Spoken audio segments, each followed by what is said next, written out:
To do this, you simply lift the upper end away from the body and then slide the panel downwards so that the plastic clips pop out. Repeat the same process on both sides. Then I prepped the surface by cleaning it thoroughly. Although this console is brand new, there still may be oils on the surface from handling it. In this case, I've used some 99% isopropyl rubbing alcohol and a microfiber cloth to give each side a wipe down.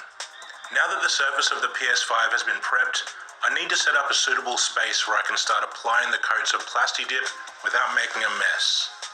In this case, I opened up a cardboard box and created a rear guard so that no overspray will get on anything outside of the box. Plasti-Dip is applied in a number of coats, usually 4 to 5 in total. And between each coat, you need to let it dry for 15 to 20 minutes. Before you start spraying, make sure the room is well ventilated. And if spraying indoors, use a ventilator mask so that you don't breathe in the fumes. Shake the can for 60 seconds after it's first opened to ensure that it's mixed well. When spraying Plasti-Dip, hold the can 15 to 25 centimeters away from the surface and use a smooth motion from one side of the object to the other. The first coat should be an extremely light dusting of Plasti-Dip, which leaves a lot of the original surface visible. It's important to only do a light coat initially, as this is what helps the Plasti-Dip to create a good bond with the surface you're spraying it on.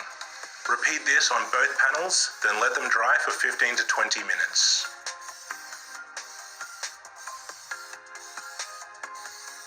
Once dry, we can hit it with the second coat. This should also be a fairly light coat, and you should still be able to make out the original surface color once complete. Again, repeat this on both panels and let them dry for 15 to 20 minutes.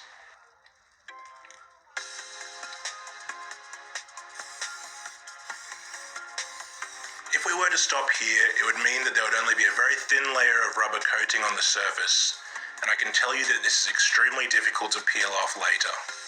The next couple of coats are going to be quite heavy, creating a thick layer of rubber which will be durable and protective, as well as being easy to peel off when it's dry.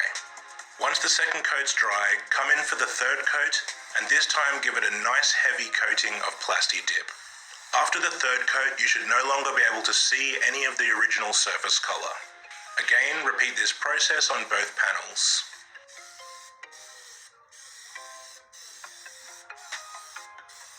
After the third coat is finished drying, come in for the fourth and final coat. It's optional to apply more coats, however, given this is not going to be outdoors on something like a car wheel, 4 coats should be enough.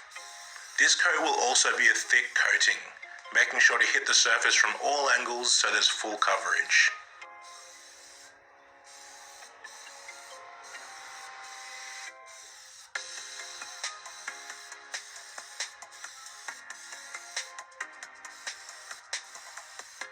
Once the fourth coat has dried, we can then turn the panels over and repeat the same process again. Given that both sides of the panels are visible whilst attached to the PS5, I want to cover both sides in black. I go ahead and apply 4 coats to the rear of the panels in the exact same way I did for the outer side of the panels, and then let them sit to dry. After the final coat's complete, it's recommended to let it sit for a few hours for the coating to dry completely. I let the panels sit and dry for 4 hours. Now that the panels are completely dry, it's time to reattach them back to the main body of the PS5. Simply align the panels back to the correct side of the PS5 and slide them toward the top until they click into place.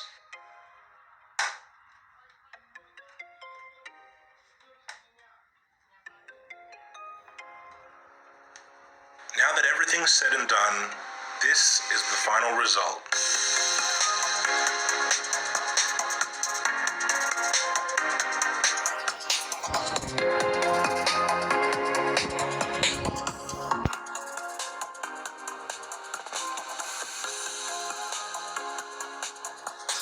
If you enjoyed this video, please give me